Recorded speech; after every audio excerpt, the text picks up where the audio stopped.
তখন আমরা এই কথাটা প্রত্যেকটা জায়গায় বলার চেষ্টা করছি যে তৃণমূলকে 1 ইঞ্চি জমি ছাড়া যাবে না, কারণ এই তৃণমূল কংগ্রেসে বিজেপিকে ডেকে নিয়ে এসেছে পশ্চিম বাংলায়, আরএসএস কে জায়গা করে দিয়েছে তৃণমূল কংগ্রেস। আর যখন আমরা হিন্দু পাড়ায় যাচ্ছি, আমরা যখন হিন্দু পাড়ার মানুষকে বোঝানোর চেষ্টা করছি, তখন এই তৃণমূল কংগ্রেস আর বিজেপি একত্রিত হয়ে তারা সেই পাড়ায় গিয়ে বলার চেষ্টা করছে যে এটা টুপি পরার দল, এটা মুসলমানের দল। আর যখন আমরা মুসলমান পাড়ায় প্রচার করতে যাচ্ছি, তখন বলছে বিজেপির দালাল, বিজেপির কাছ থেকে টাকা খেয়েছে।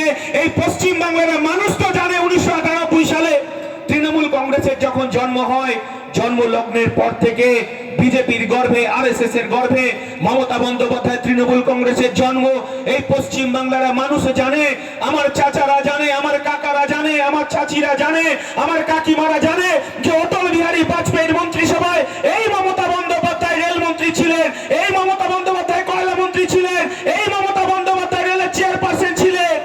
আমরা এই পশ্চিম বাংলার মানুষ দেখেছি কলকাতা কর্পোরেশনের নির্বাচনে মমতা বন্দ্যোপাধ্যায় বিজেপির সঙ্গে জোট গঠন করলেন, বিজেপির সঙ্গে লড়াই করলেন। তৃণমূল কংগ্রেসের প্রয়াত নেতা পঞ্চায়েত মন্ত্রী সুব্রত মুখার্জি মেয়র হলেন, আর বড়বাজার থেকে যিনি জিতেছিলেন বিজেপির পদ্মফুলের মীনা দেবী পুরোহিত, তিনি ডেপুটি মেয়র হলেন। পশ্চিমবঙ্গের মানুষ দেখেছেন, এই বারুইপুরের মানুষ দেখেছেন 2006 সালে মমতা বন্দ্যোপাধ্যায় বিজেপির সঙ্গে পশ্চিম বাংলায় গাঁটছড়া বেঁধে এই বারুইপুরের মানুষ ভুলে যায়নি। হয় এবারে নয় নেভার। মমতা বন্দ্যোপাধ্যায় সেদিনকে বলেছিলেন, বামফ্রন্টের বিরুদ্ধে চ্যালেঞ্জ ছুড়ে দিয়েছিলেন, কিন্তু সেই সাম্প্রদায়িক শক্তি বিজেপির সঙ্গে তিনি লড়াই করেছেন।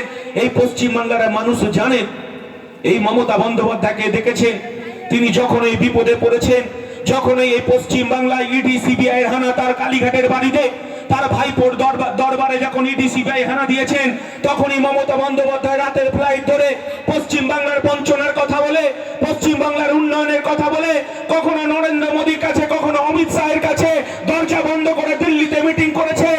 আর এই বারুইপুরে এসে মমতা বন্দ্যোপাধ্যায় বলেছেন 2021 সালে নরেন্দ্র মোদীর কোমরে দড়ি বেঁধে নিয়ে আসবেন, সাম্প্রদায়িক দল বলে আখ্যায়িত করেছেন। এই পশ্চিম বাংলার